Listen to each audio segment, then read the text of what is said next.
good to go. Hi, everyone, and welcome back to another episode of Keeping Up with Conspicuous. Today, I'm joined by the lovely Kristen, who is the founder of Mount Evans Consulting, with your lovely picture in the background, which is very well matched the name. How are you doing today? I'm doing well, Lucy. How are you?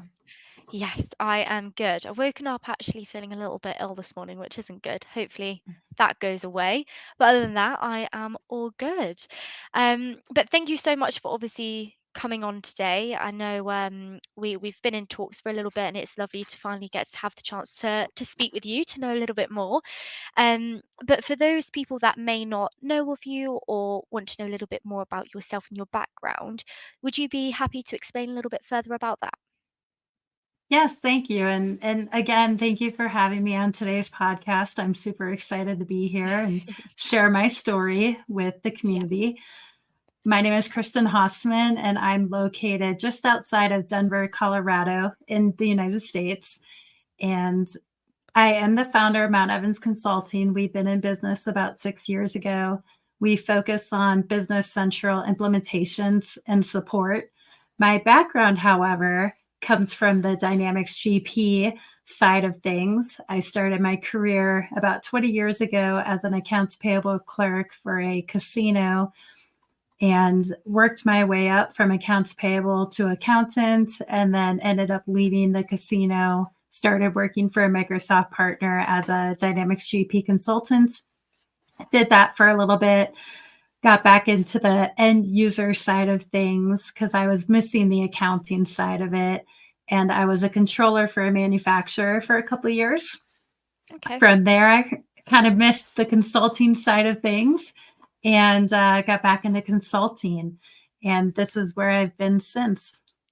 Oh, amazing. I mean, that's definitely a journey, and it's quite nice to hear from you that, there's certain elements to jobs that you miss, and it makes you realize where your passion lays. And obviously now you're a founder of your own business, but actually you've got two businesses now. Is that correct?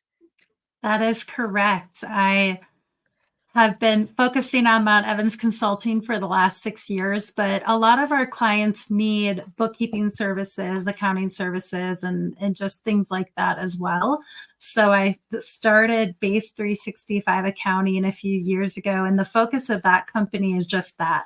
We help clients with bookkeeping, financial reporting, things that they need. They're already implemented on Business Central, so they don't need to be implemented or supported in that capacity. So we just do the bookkeeping side, and that's been pretty good. We've got quite a few clients that we service over there, and then just kind of keeping a balance between the two companies has been interesting Yeah. because I do have employees that work for both companies under my belt. So It's a lot to take on, and hats off to you. Some people find it hard to run one business, and you're being superwoman and running two. So a massive hats off to you. And I think one thing that's quite nice is obviously when you can find that little niche, as you said, within the bookkeeping side of things, it's so nice to be able to open up those doorways to your clients as well, because I think having a niche is sometimes a little bit better because you're not so generic, and it gives you such a unique selling point, and you're so tailored to that side. But obviously having your Mount Evans consulting as well is a really good mix. And I'm sure a lot of people in the area know of you guys, which would be absolutely lovely. But obviously, as you said, sometimes having employees under you and trying to balance things can be quite difficult. So what have you probably found the hardest with trying to juggle all the amazing things you're doing? I think the hardest thing is just finding talent right now. I think that there's just not enough developers, there's not enough consultants to go around for everybody, Yeah. especially in the United States. The partners, the work is coming in faster than we can fulfill those orders for them. And if we can get more consultants skilled up from like the Dynamics GP side of things, skilled up for Business Central, that would be helpful. And I know Microsoft has the reskill program now as well, and they're seeing that and they're acting on it. So I think that's going to be a huge benefit for at least the U.S. partners in the next couple of years. Absolutely, because I know obviously I work on the UK side of things, so the market that I see is predominantly UK and Europe. But I just think across the board with Dynamics, we've been saying probably that our last 18 months has been quite difficult. And as you said, trying to get the talent has been a little bit tougher. Obviously you're in a really great, position to be getting so many projects coming through, but sometimes finding that talent can be quite hard. And I don't know, do you guys employ permanent or contractors, or is it a mixture? It's a mixture actually of Okay. both. So Mount Evans Consulting right now, we have uh, 2.5 FTEs. So we're really small in the grand scheme of things, right? So we can be a little bit picky when it comes to the projects that we focus on and implement and the clients that we have. I actually have a new hire that just started with us within the last 30 days, and she's committed to Microsoft to go through that reskill program. So her Yeah. background is accounting and financial analytics and things like that. So she's going to reskill now to be a consultant. So it'll be fun to see her go through that journey, and just where she will be in the next year is going to be like night and day compared to where she is today. Absolutely. And I think it's so good that Microsoft can actually provide those reskilling courses as well, just to open those doorways. I think that's probably the nicest thing about that Microsoft community is everyone helps everyone, even Microsoft itself. They want people to succeed and not fail, I think, which is lovely. Yeah. Um, and then what I was going to say is obviously having a mixture of both permanent and contractors definitely has its pros, of course. Now, I know obviously you scaled from being a freelancer to a business owner. So, you know, they're completely different things. So I'm sure, for everyone watching, they might want to know a little bit more about how you found that transition, maybe. Yeah, I think for me personally, I always had that kind of entrepreneurial spirit within me. I used to work for a family that owned a manufacturing company, and in that time of me being their controller, they had multiple companies that they had owned that I was doing the books for. So I got to see very early on uh, from them just that it is possible to kind of do this and to scale and things like that. So they were really good mentors for me at that time, and they were actually really encouraging me to do this because at the time I was living in Minnesota and I was moving to Colorado, and kind of isolating myself from the big city because I am 45 minutes from Denver. So it's not something that I wanted to be driving in and out of the city all the time to. So when I made this switch from, working for someone, W-2 employment, to really working for myself, my old employer was one of my very first clients. And, they signed up right away to have me work for them yet. It was tough. I think the hardest thing is going from getting that steady paycheck to a different mindset. You're not getting paid if you're not working. So, a lot of entrepreneurs, they love the lifestyle because they can work a little bit and take time off when they want. But yeah, you're not getting that paycheck if you're not working. So, and then having to find the work is hard too. It's getting out there and getting the word out there, and networking is huge, and you have to do that. You have to kind of knock on the doors and do all of that yourself. You have to do the marketing yourself. You have to do the accounting for your business yourself. So all of that plays into it, and some people are really good at that, and I think some people think that they can be okay doing that type of work, but then ultimately they decide to go back and work full time for somebody because they realize that it is a lot of work Yeah. for the first 2 or 3 years. Yeah, about the first 2 or 3 years. I mean, I was working evenings, I was working weekends. My boys would be coming to my office at, like, 8 o'clock, and they're like, "Mom, you've been in here all night, like, can you come tuck us in?" And it wasn't until probably year 4 where all of that type of stuff stopped, where I could actually breathe a little bit, have my evenings, have my weekends. But for a long time, you're just hustle and bustle, and you got to Yeah, make it happen for yourself, and it does get easier. I think that the longer I've been doing this, I've had good mentors along the way and people that want to help me succeed, and and that's really encouraging, and it's really helpful as well to have those type of folks in my network. absolutely. And I think you hit the nail on the head that those first few years are so make or break, and you've got to go fully into it, haven't you? I think, but in the UK, we sort of say when you get to the third year, that's where it will either go go all the way up, or that's when things will fall off. I don't know if that's the same sort of in the US. But as you said, like if you don't put your all into it, like you're just unfortunately on that breaking point. But I think it's weird because I've spoken to my family about this before, but how you talk about entrepreneurship, I genuinely think you are either made for it or you're not. Like I sit there because people have said to me, "Oh, would you ever go on a business by yourself?"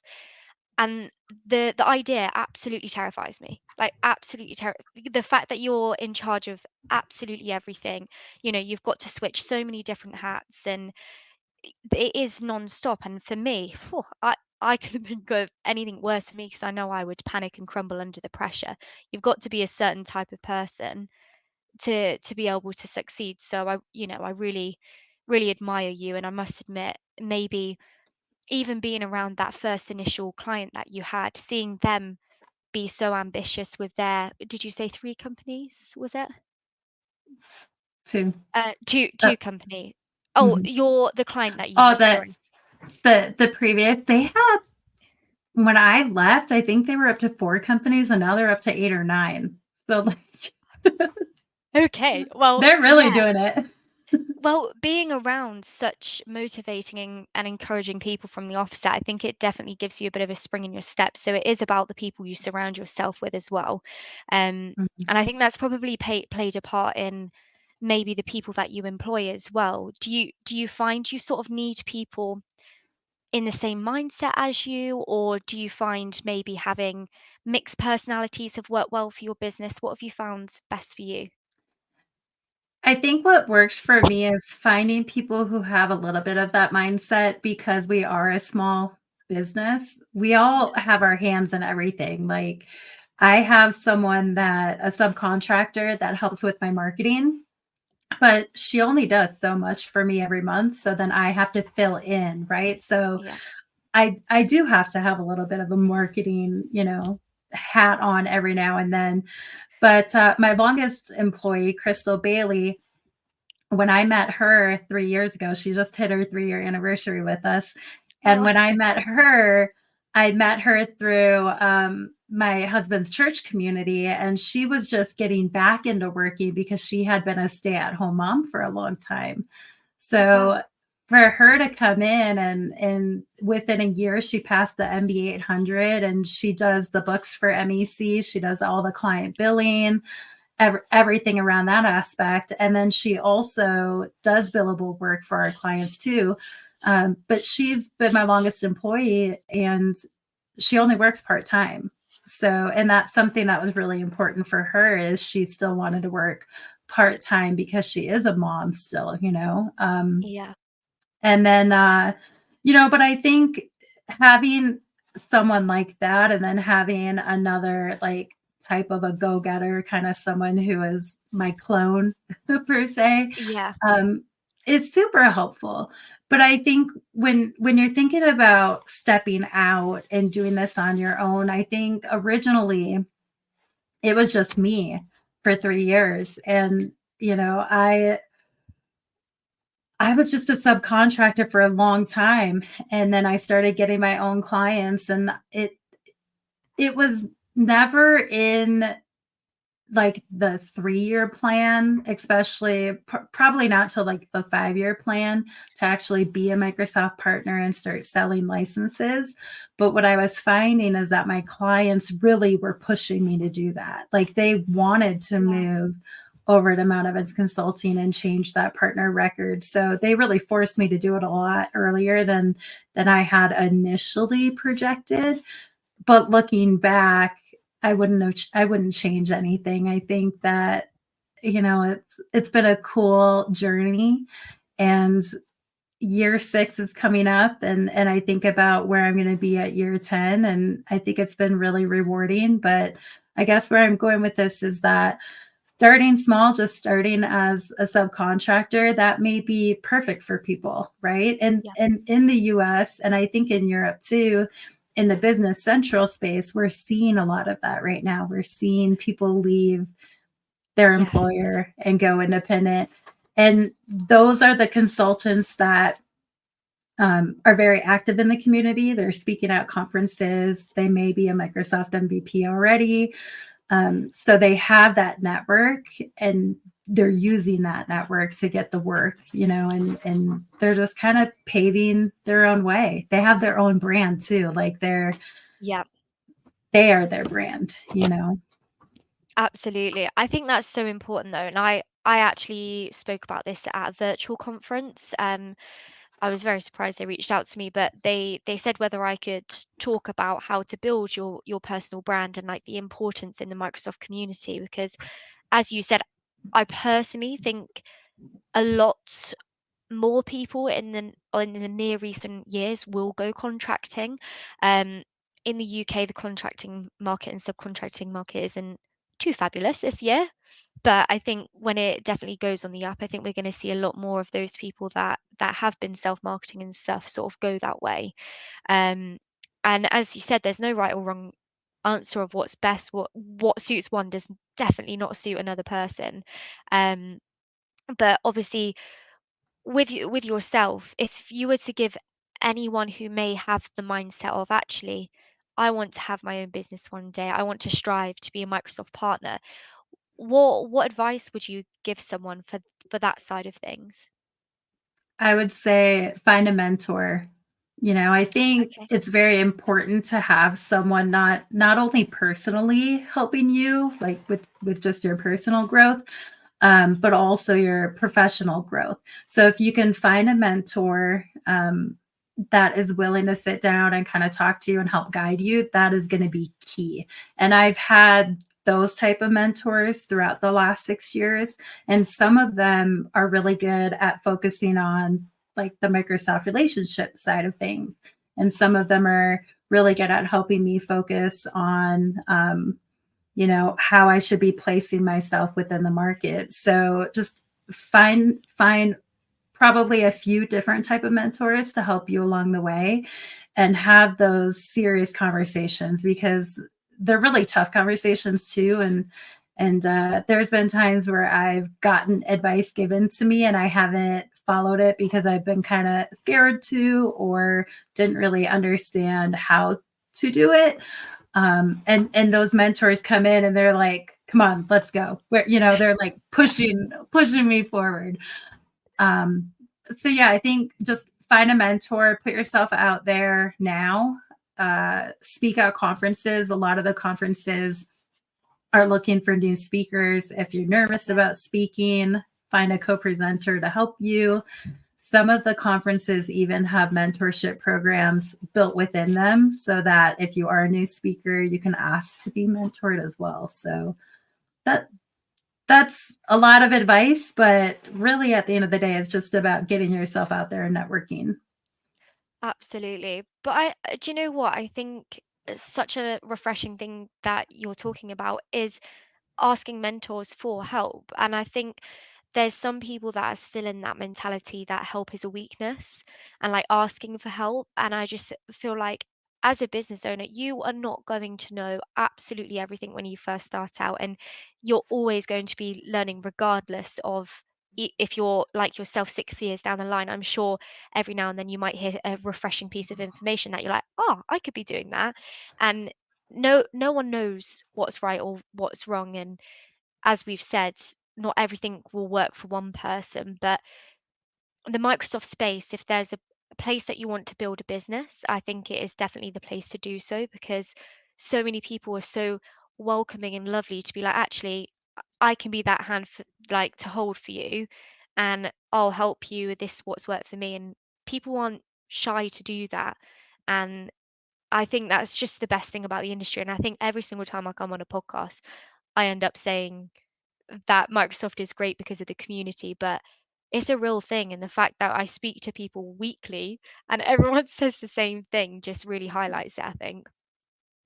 Yeah, I think the thing for me in my career was that when I was working on Dynamics GP, I was just starting to kind of come out of my shell and start speaking at conferences. It wasn't until 2016 when I spoke at my first conference, and that was on Dynamics GP.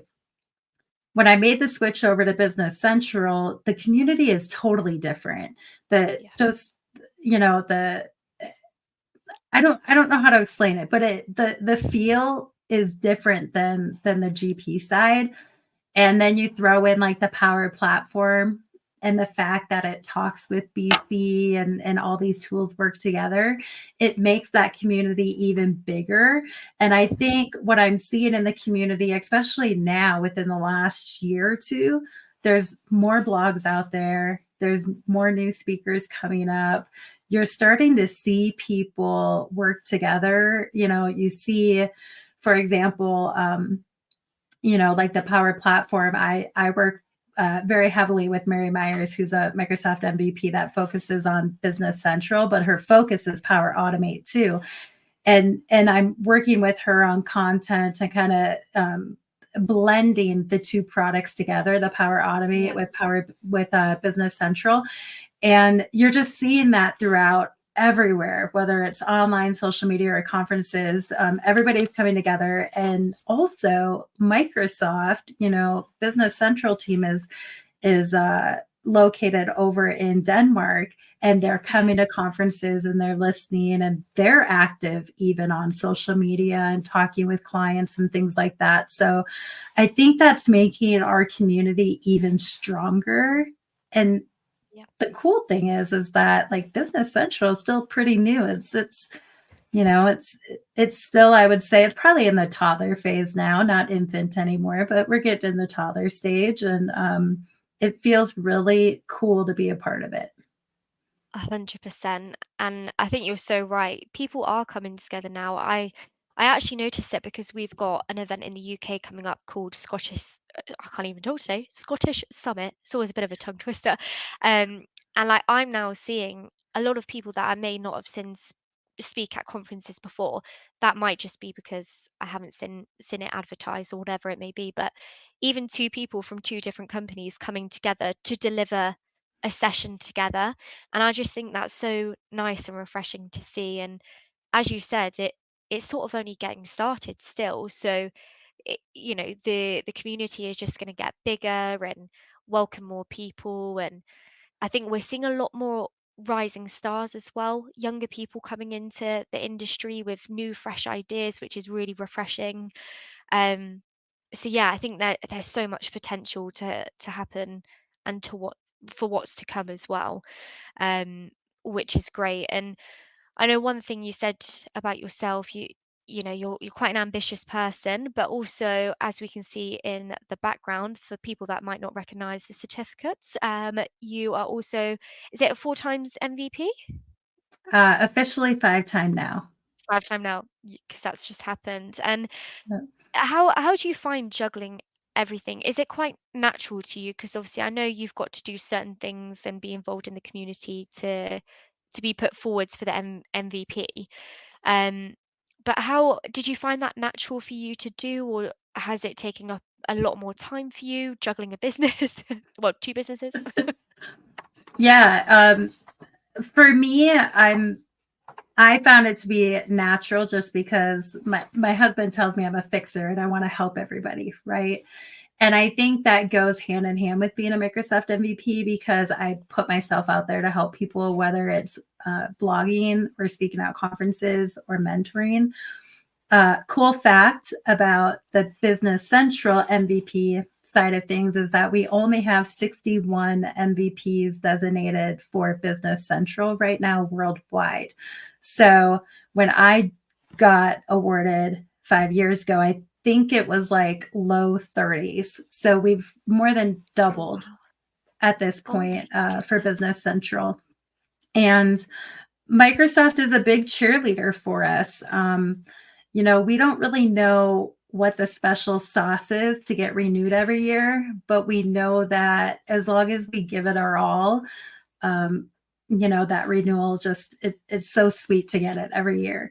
And really also mentoring. There's a gal by the name of Savannah Dill that was my very first MVP mentor that I mentored. And she just got MVP this year, and her focus is Business Central with Power BI. So she got awarded on the Power Platform side, which is super Wow. exciting because, to your point, what you said earlier about the rising stars, they're coming out of the woodwork Yeah. left and right, and it is so exciting just to see their ideas and how they present. Because Yeah. when I first got MVP, I had such imposter syndrome, and I would go into conferences and I would feel like, oh, I'm not as good as, the Sean Dorwards or, the AJs of the world. And you kind of really compare yourself. But this new up and coming cohort, I'll call them, they are fearless, and they are Yeah. getting up there and being vocal and sharing their ideas, and they're just killing it.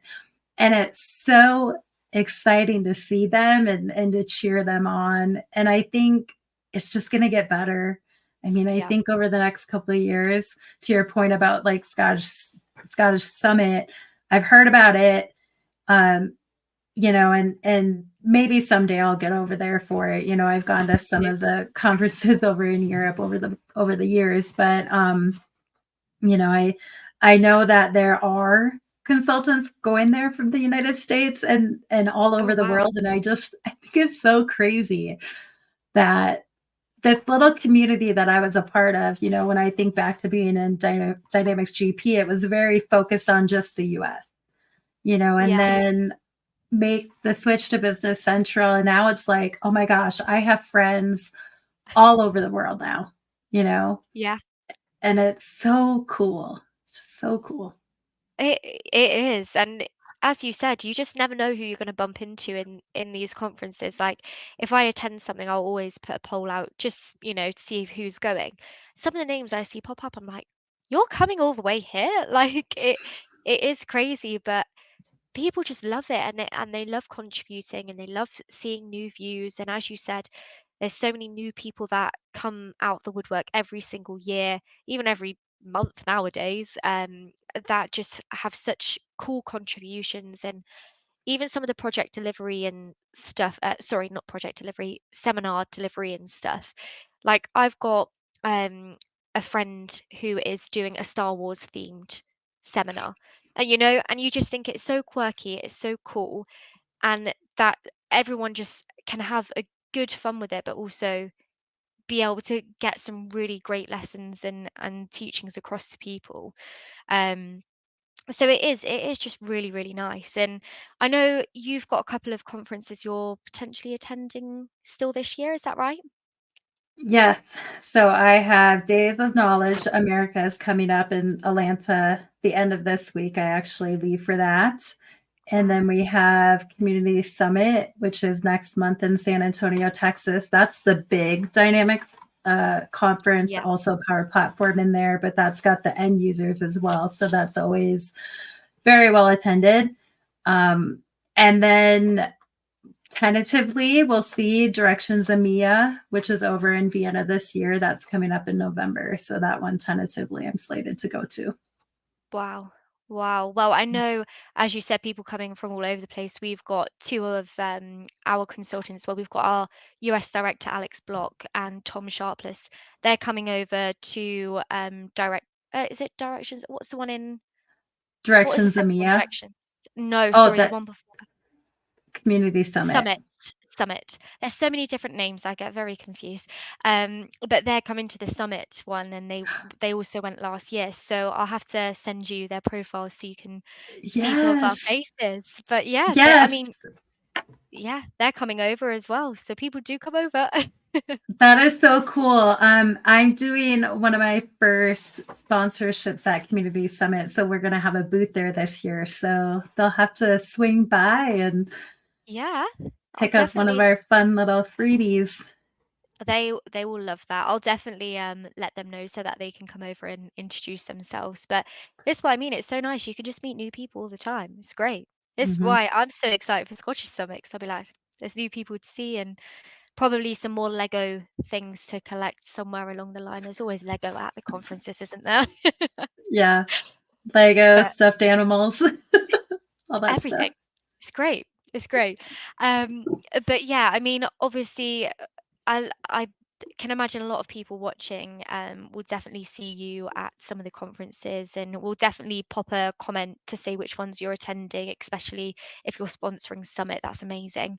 Um, Now, I know if anyone has commented, what we'll do, we'll get back to them afterwards, and we'll reply back in the comments. But I mean, Kristen, I think what you're doing, as I said, you are superwoman. You know, you've got a family, you're balancing that with two great businesses. You know, you've really found your feet in the community, being a 5 times Microsoft MVP. So many things you're doing, which I think is great. And I'm so grateful to have a conversation with you. And one thing I will say is it's really refreshing talking to someone who is a woman in dynamics as well. We're big advocates for women in dynamics, and it's so lovely to see a leader within that having so many positive things to say about the community as well. So Well, it's thank you, great. Lucy. That's all right. Now, one thing we have done at the end of our podcasts at the moment is ask a fun little question, and it's the same question we've been doing. But if you were to have any job outside of dynamics and tech, and you can't say that it doesn't exist, you can't go there, what would your one job be that you'd go for, your dream job? So my very, very first job that I took when I was a sophomore in high school was working at a small town grocery store. I grew up in a very small town. I had 26 kids in my graduating class. Um, if I could go back and like own a grocery store, I would do that. And I know You it would? sounds so funny. Yeah, because um, I'm such a people person. So I've worked at a grocery store. I've worked at a gas station as well. I think either one of those, like if you could put me in a job like that, running it, like I would It do would be it. great. I've actually almost like really thought about starting another business. Oh Um, gosh. so who Well, knows?